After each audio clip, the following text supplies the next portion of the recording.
Meus amados irmãos, minhas amadas irmãs, nos encontramos mais uma vez para a meditação diária do Evangelho, da Palavra de Deus.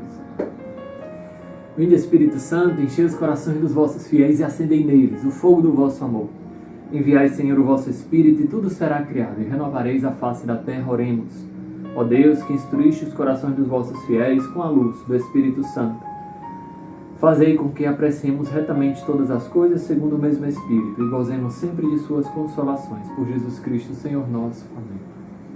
O Senhor esteja conosco, Ele está no meio de nós. Evangelho de Jesus Cristo segundo Lucas. Glória a vós, Senhor. Naquele tempo, Jesus entrou no templo e começou a expulsar os vendedores e disse: está escrito, minha casa será casa de oração. No entanto, vós fizestes dela um antro de ladrões. Jesus ensinava todos os dias no templo. Os sumos sacerdotes, os mestres da lei e os notáveis do povo procuravam um modo de matá-lo, mas não sabiam o que fazer, porque o povo todo ficava fascinado quando ouvia Jesus falar. Palavra da salvação, glória a vós, Senhor. Meus irmãos, minhas irmãs, se você não pegou a palavra de Deus hoje para lê-la, não basta escutar. É importante que você vá na sua palavra de Deus, na sua Bíblia, e faça também o seu contato diário com a palavra de Deus. Então o Evangelho de hoje se encontra em Lucas, capítulo 19, dos versículos 45 ao 48. Se você não fizer isso agora, faça depois, mas é importante o seu contato direto com a palavra de Deus. E no Evangelho de hoje, meus irmãos, nós vemos uma postura de Jesus até irada, né, no sentido de consumido pela ira, ou melhor, não uma ira humana, né? Mas um zelo divino pelas coisas de Deus.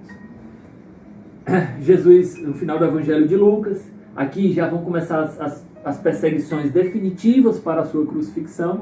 Inclusive no Evangelho de hoje a gente nota, né? Os sumos sacerdotes, os mestres da lei e os notáveis do povo procuravam um modo de matá-lo. Eles já tinham tomado a firme decisão de matá-lo. E é certo que Jesus tinha consciência disso. Quando ele vai para Jerusalém da última vez, Lucas relata uma única ida para Jerusalém, né, um único caminho. Já nos outros evangelhos, o contexto nos leva a intuir que foram 3 idas a Jerusalém na sua vida pública, exatamente os 3 anos dele, que ele se encontrou indo para Jerusalém.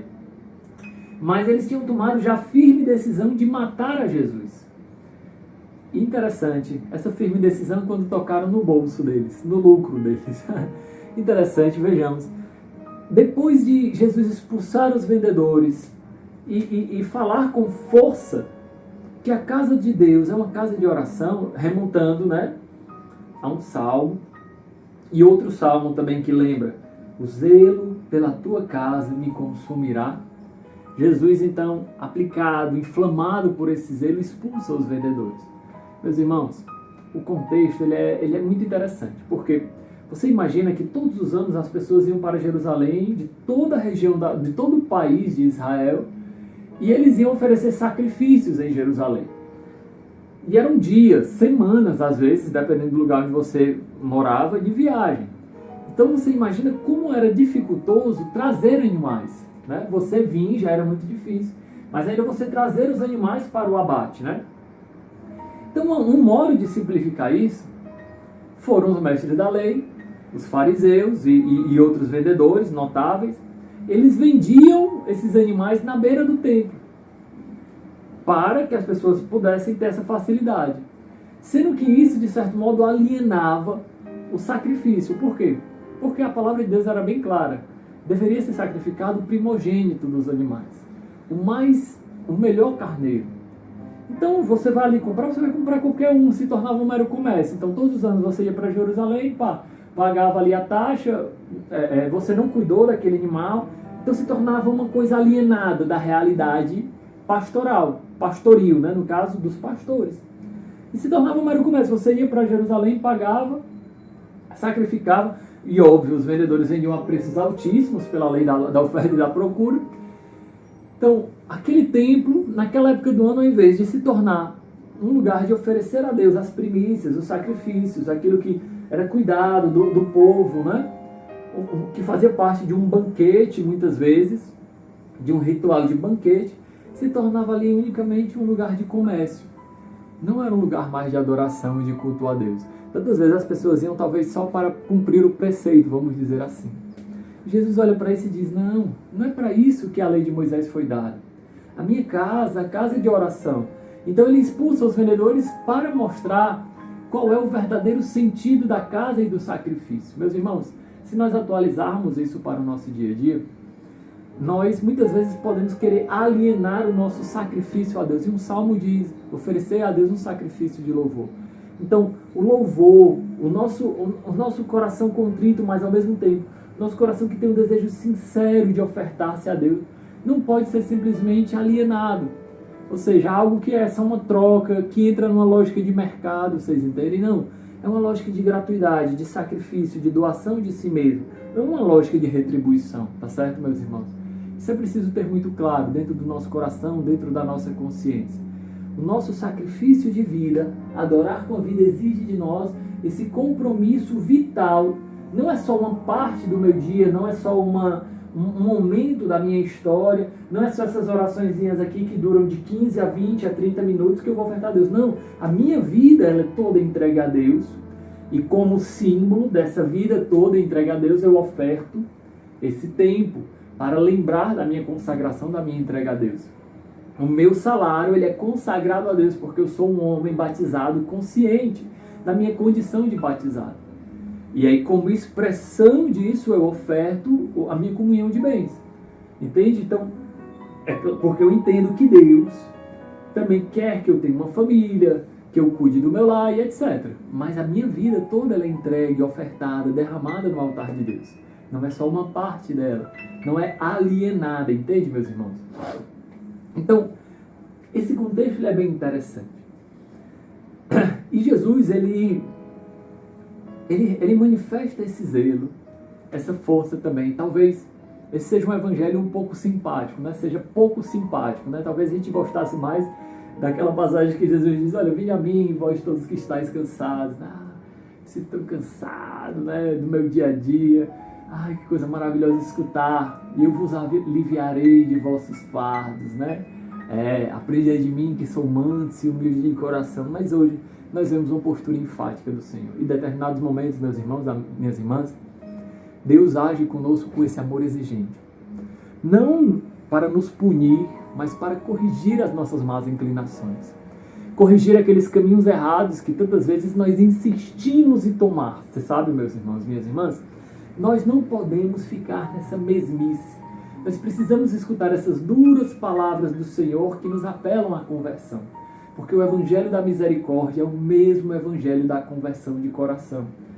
Não tem, meus irmãos, como conciliar uma vida tranquila, uma vida numa paz mundana, na multiplicidade do ter, do poder e do prazer, dos prazeres, das posses, com o Evangelho que exige de nós toda a nossa vida. Uma dedicação concreta, autêntica, sincera, um empenho vital. Não tem como conciliar, meus irmãos. Nós não fomos chamados para ter uma vida mansa. Isso é importante que nós tenhamos claro. Nós não fomos chamados por Deus, com o perdão de todas as palavras, mas para ficar balançando em uma cadeira de balanço, com a boca bem aberta, esperando a morte chegar, meus irmãos. Não. Nós fomos chamados a Deus para ter aquela paz inquieta, aquela paz romana, uma batalha cotidiana, não contra as pessoas, não com uma cruzada, vamos dizer assim, santa, né? Uma guerra santa contra as pessoas. Não, a nossa guerra ela é interior, contra as nossas más inclinações, contra os nossos egoísmos, contra as nossas tendências pecaminosas que nos levam a usar das pessoas. Essa é a nossa batalha cotidiana, porque é no coração do homem que se travam as verdadeiras batalhas. Fico imaginando, com certeza, judeus nessa época de Jesus zelosos, que talvez ficavam se questionando, nossa, será que não é mais fácil eu realmente levar só o dinheiro, muito mais fácil de carregar e lá eu compro? E lá no fundo Deus falava no coração dele, não, meu filho, eu exijo de ti um sacrifício maior, eu exijo de ti que tu leve mesmo. Vocês entendem? Então é no coração do homem que se trava essa batalha. Nós vamos cedendo no pouco, vamos cedendo, né? Rezamos todos os dias, livrai-nos do mal, mas ficamos paquerando com esse mal, paquerando com o pecado, né? Ali acariciando ele. Meus irmãos, precisamos escutar essas palavras de Jesus. Mas Os fariseus, os sacerdotes não sabiam o que fazer, porque o povo todo ficava fascinado quando ouvia Jesus falar. Então essas palavras duras de Jesus, interessante, não afastavam o povo. Essas palavras duras de Jesus, pelo contrário, fascinavam. Uma vez, um jornalista muito mal intencionado chegou para um jovem, não sei se foi numa jornada mundial da juventude ou em outra ocasião, e disse assim: como é que vocês amam tanto esse Papa? Ele é retrógrado, sobre João Paulo II, né?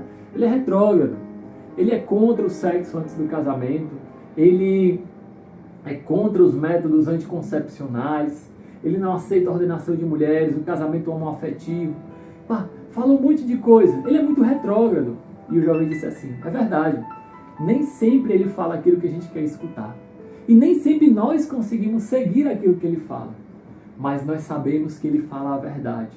E nós sabemos que ele fala isso para o nosso bem. É por isso que nós o amamos. Essa é a verdade, meus irmãos. Jesus nem sempre fala aquilo que nós queremos escutar. Jesus nem sempre fala aquilo que massageia o nosso ego.